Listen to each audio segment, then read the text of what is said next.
Welcome again to the Flat Earth Trading Society, everyone. This is Edge with Maverick Trading, and we're going to take a look at updating one of our trades, the pound US dollar that you've been following along with me on this trade. And we have reached the point where we are exiting out of the trade. So let's just review real quick on what's happening with the trade and why we're getting out of this. So the rules for placing our stop losses, the traditional trailing stop, 2 ATR.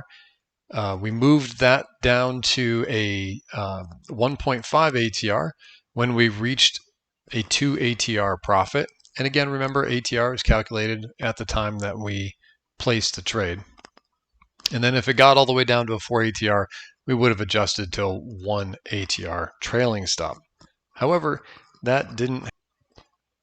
Looking at the chart, you can see that we exited this morning on our trailing stop, and we were in profit. Let's take a look at this on the hourly chart.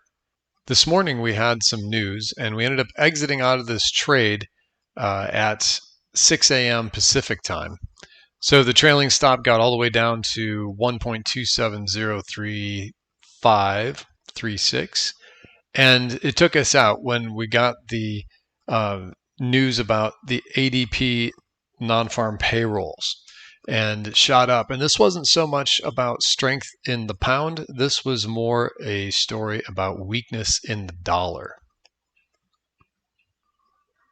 So that being said, just a real quick recap on what we were looking at with our entry, our initial stop, and we moved it down. This is the beauty of trailing stops, is that if we were trying to manage this trade by not having a trailing stop, we would have had to be there right at that time. And most likely either the trade would have moved to break even, or it would have gone back up to our full stop loss if it still goes in that direction.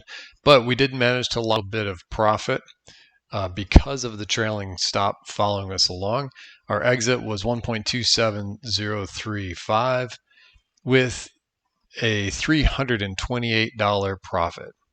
On a $100,000 account, that's not a huge amount. It's 0.52% that we made from this trade, but it's still profitable. All right, everybody, thanks for following along with us. Subscribe and see what else is going on. Right now we have 9 trades going on, so take a look at those.